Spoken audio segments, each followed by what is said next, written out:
On today's episode of Locked On 76ers, Keith and I break down game number 1 of the preseason. We have hoops, Sixers, Brooklyn. They traveled up to 95. Check out the Brooklyn Nets, their former teammate. We get into it all. Sixers win. Locked On 76ers. You are Locked On 76ers, your daily Philadelphia 76ers podcast. Part of the Locked On Podcast Network.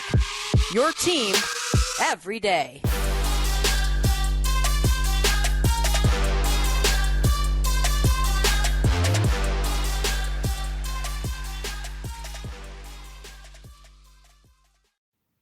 Welcome. You are Locked On 76ers. I'm Devon Gibbons from 97.5 The Fanatic Radio in Philadelphia, along with my co-host and partner live from Brooklyn, Keith Pompey, Sixers beat writer, here on with us on Locked On 76ers. What's going on, Keith? We finally have some basketball, man. Yeah, man, it's good to cover a game. It was crazy because I was like heading to the arena. I'm like, dang, I'm going to a game today. I know that sounds corny, but it's like, yo, like, it's about to get real. It's about to get real. Yeah, I mean, think about it. Since June, last time we saw a basketball game, or May, pardon me. Last time we saw basketball was May for the 76ers. So it has been a while. Good to have it back. Thanks for everybody for making Locked On 76ers your first listen every day. And remember, Locked On 76ers is free and available wherever you do get your podcast on all platforms, including right here at Locked On 76 as well. Keith, the final score coming out of Brooklyn last night, the Philadelphia 76ers took care of business, 127-108, a blowout. They were up by 21 points, as much as 21 points in the game. In the first half, up by as much as 20. Brooklyn fought their way back into it, but man, getting off to a really good start. I want to start off with some things that stood out to you, some positive things. We'll get into Ben Simmons, seeing him for the first time since 2020 in the playoffs, 2021 in the playoffs against the Atlanta Hawks. And we'll also talk about why some of the bubble players, if you will, made it hard on the coaches tonight with some of the decisions that they're going to eventually have to make. But starting things off, man, Tyrese Maxi coming right out of the gate, 8 straight points for the team. He and Tobias Harris were the only normal starters, with P.J. Tucker, James Harden, Joel Embiid missing the game. Thibault, Harris, Reed, Melton, and Maxi started. Maxi in 13 minutes and 50 seconds, 6 for 8 from the floor, 2 for 4 from deep. Those two started the game off, and a floater to give him 8 straight. He had 20 points tonight, man. Right out of the chute. A really good game right away for him. Yeah, he had a good game. It was one of those things where you look at the game and early on you're saying to yourself, like, wow, Brooklyn has all their starters. The Sixers are going to be undermanned. And I felt like he set the tempo. Now, again, it was a preseason game, an exhibition game, but he came out and he set the tempo. And I felt like they followed his lead, so to speak. Like you said, he had 8 straight points.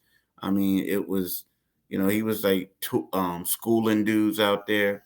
But I was really impressed with that start. I mean, it couldn't have been any better for him, I believe.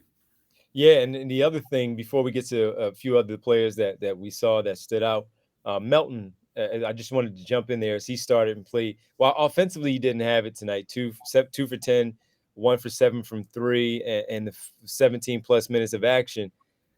We saw him with Tyrese Maxi. We got a glimpse of that.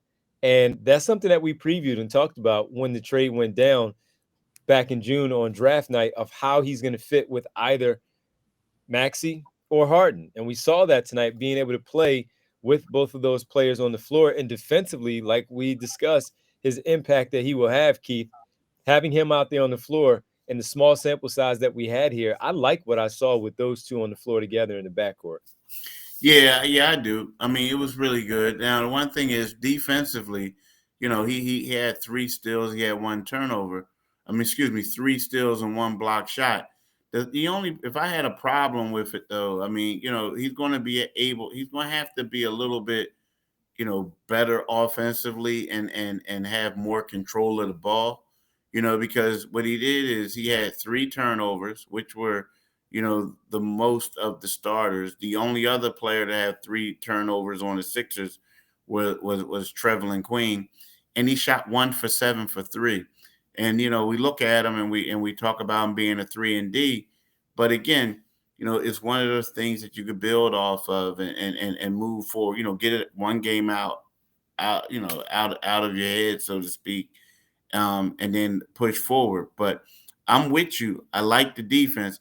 You need to see better control of the ball, and I need to see him shoot the ball a little bit better, especially coming in with a reputation of being a shooter. Yeah, and for me, not worried about that too much. Again, didn't shoot that well tonight. I think it'd be better based on his trajectory from where he has started with the Memphis Grizzlies, beginning in Phoenix, but then with the Memphis Grizzlies and improving year after year after year.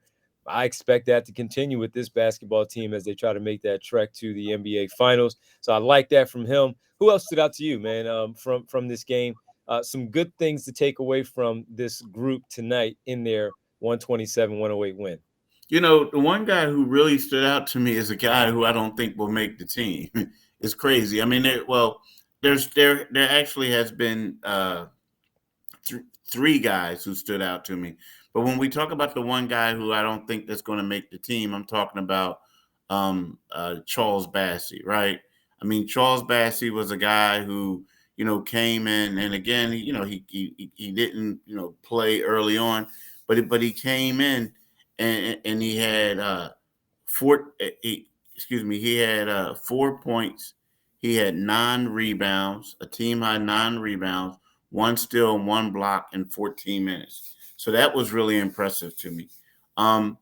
Another guy who's on the bubble, Isaiah Joe, he shot 3 for 6 on threes, right? He needs to, the knock on him is that he's not consistent, but he was 3 for 6 on 3. I really like that. And then Julian Champagne. Julian Champagne is one of their two-way guys. He had 15 points. He had 7 rebounds, right? He made three of 7 threes. So he really impressed me as well. He played better last night than he did when he was playing for the Sixers on the Summer League. He So did. that's impressive. Yeah, he looked real comfortable out there. Not only the shot making, which is important, some of the playmaking too. He had on the night. He also contributed 3 assists and hooking some guys up, dropping some dimes to them. In the entire 12 minutes he played in the fourth quarter, overall 18 minutes and 3 seconds, but he played the entire fourth quarter. And the Sixers in the fourth quarter, they won that one 26-22, but he played pretty well, man. He really did, and I liked it. Not hearing a lot about him. I didn't even talk to him at media day. I don't know if you did. I didn't hear a lot about him from training camp with you being there. He scored 12 points in the fourth quarter, 15 as you said, but 4 for 9 in the fourth, 2 of 6 from beyond, making both of his free throws, 6 boards, 3 assists. Really, really good performance from Julian Champagne and two-way guy. So we're probably going to see a lot of them with the Delaware Bluecoats. And that's just going to be a player that we will watch there and see him do his part. But the performance that he put on against the Brooklyn Nets squad, and yes, it was their reserves, but guess what? That's when he's in the game. All you can do is go out there and show what you may have against the players that are on the floor with you. And being a guy that has been not talked about a lot, and we've looked at so many other names from Traveling Queen to Jaden Springer or even Charlie Brown Jr., he was the one that really stood out for me with the outside shooting, like you pointed out, and his playmaking and rebounding. Overall, good floor game that he played the entire game. I thought Julian Champagne was a good performer for them tonight. They shot very well from deep. They put 42 points up in the first quarter, went up by 20 as we talked about. Shot 15 for 44 for 34% from beyond. So good performance from the Sixers to start off in game number 1 and the preseason. They did so tonight against the Brooklyn Nets and a former teammate, one that we haven't seen since the playoffs in June. I believe it was June of 2021 on Father's Day. We will talk about him, Ben Simmons. First time we saw him in a Brooklyn Nets uniform and a uniform in general since that playoff performance against the Atlanta Hawks. We'll talk about his night next, right here on Locked On 76ers. And folks, I got to tell you, as we get into these fall months and get a little colder, you may have to work out indoors. You're doing things a little bit differently than you did with the summer. You got to make sure your body stays right. We've talked about that quite a bit, and we've talked about that with Built Bars. If you haven't tried Built Bars and the Puffs yet, you're depriving yourself of one of life's greatest joys. And guess what? There's a new flavor. Ready? Delicious, indulgent cookie dough covered in chocolate. That's right. Built has done it once again. Let me introduce you to the new flavor, your new favorite cookie dough chunk puffs. They have a light and chewy texture, real cookie dough chunks. And of course, they're covered in 100% real chocolate. All of the joys of eating cookie dough without the hassle of making it. Plus, it's healthy for you. Like all Built Bars, the new cookie dough chunk puff is covered in 100% real chocolate. That means it's healthy and tasty. You're all good there. Only 160 calories, whopping 15 grams of protein in them. What's great about Built is that all of their bars are made with the collagen protein, which your body absorbs more efficiently while you're going through these winter months and fall, and provides a ton of health benefits. Eat something that tastes good and it's good for you.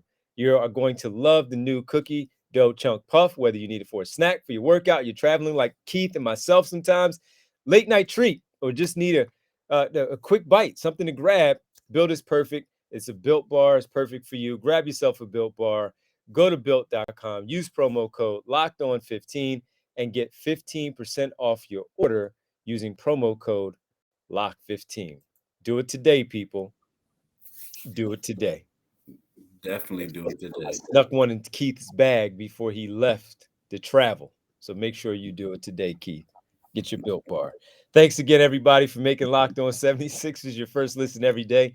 Make sure you check out the Ultimate Pro Basketball Preview starting in just a few days, October 10th, a 6-episode extravaganza to get you ready for the NBA season. The local team experts like Keith and others around the league, NBA insiders of the Locked On Podcast Network and Odyssey, all combining into one ultimate NBA preview that begins on October 10th. Search for Ultimate Pro Basketball Preview 2022 on your Odyssey app, YouTube, or wherever you get your podcasts.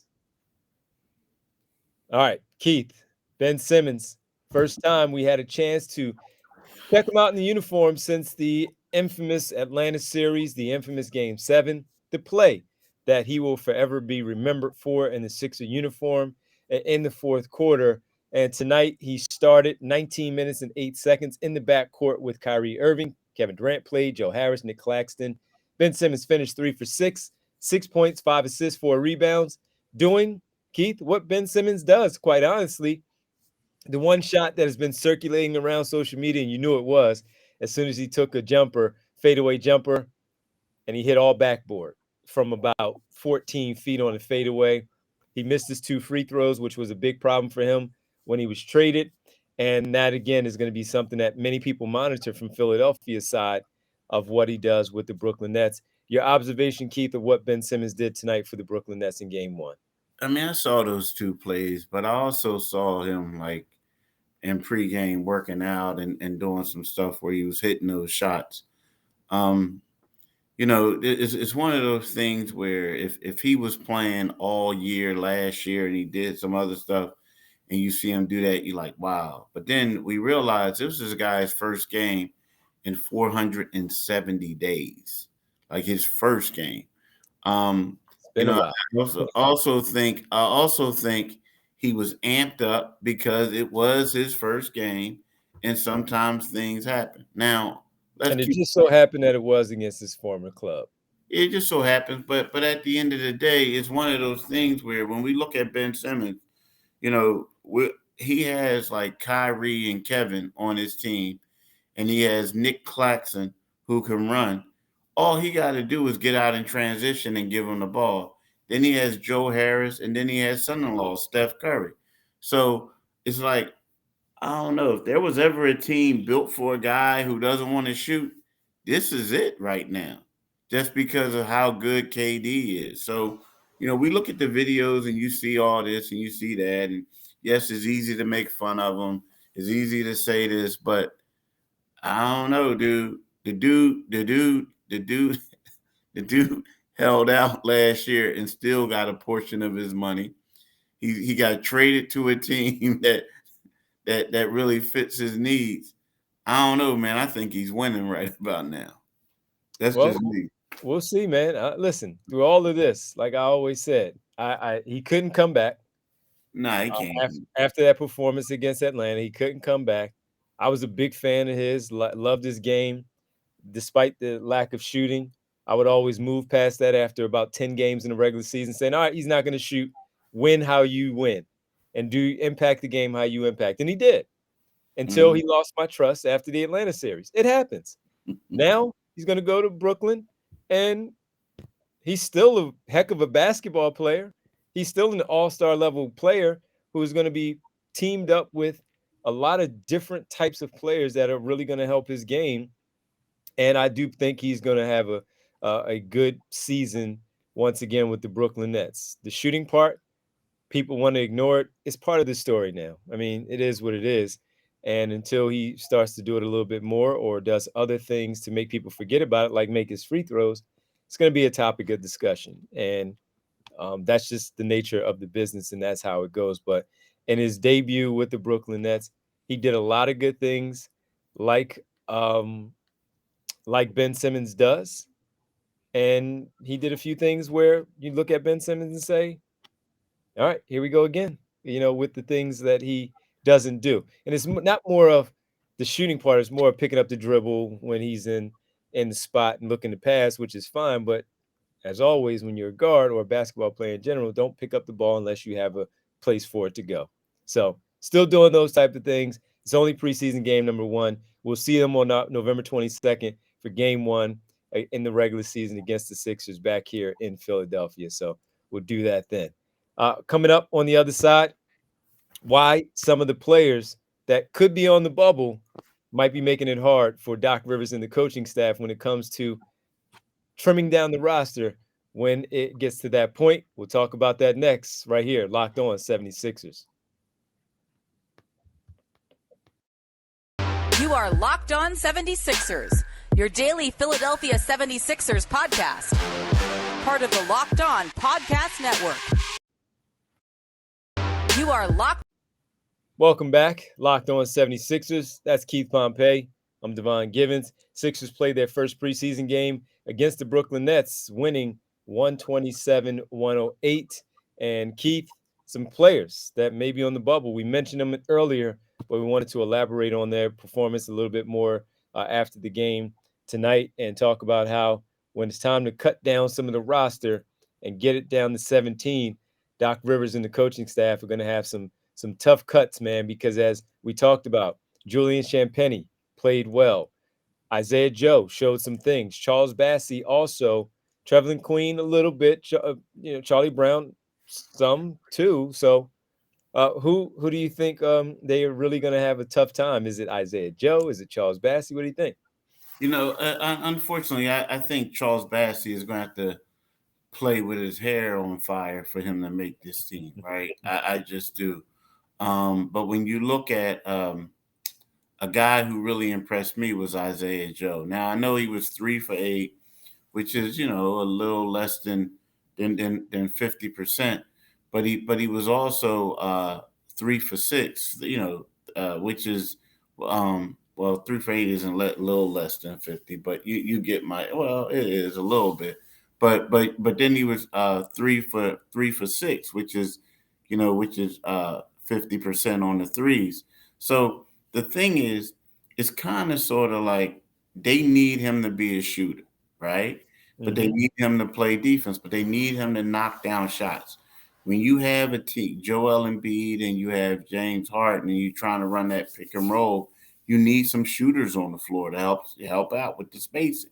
So, based off of his performance last night, and also based off of his workouts, because this summer he was eating, he gained 10 pounds of muscle, and that came from him eating at least 5 times a day and working out 4 times a day. Yeah, he did that this season, right? So this off season. So this guy is putting in the work. And then when they had those optionals I told you about when I was down in South Carolina, they had optional workouts. He made all of them. So here's a guy that's doing everything he can to make this team. And I feel like, he's seizing the moment right now. That's a good one.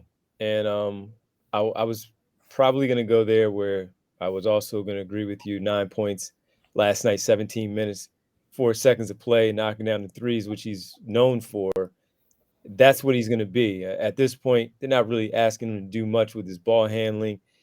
Yes, the defense, not so much the ball handling, but knocking down the shots when you have the opportunity. Furkan Korkmaz, we've talked about him potentially being a trade candidate too, Keith, and maybe he still is, and maybe that just helped out with some of the other teams that may be looking at him and saying, Furkan Korkmaz, maybe not, but he was 15 points, 6 for 12 in 18 plus minutes, and really went off in the third quarter to help the Sixers out as the lead really started to diminish, where he dropped 10 points in the quarter on 4 of 9 shooting in 9 minutes and 44 seconds. So I thought when you mentioned Isaiah Joe, I agree with you, but I also thought Furkan Korkmaz showed out well. While he may not be at the bubble to be cut because his contract is guaranteed, he has 2 more years remaining on his deal.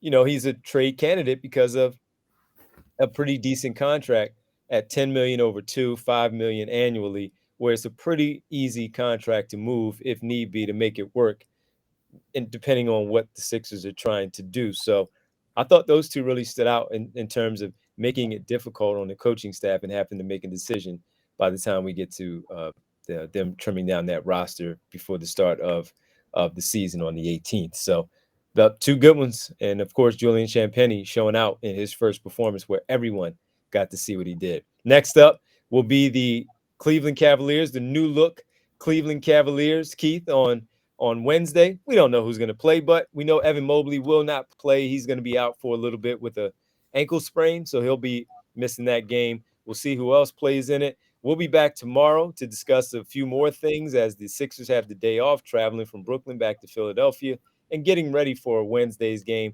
against the Cleveland Cavaliers. We got to thank everybody for making Locked On 76ers your first listen every day.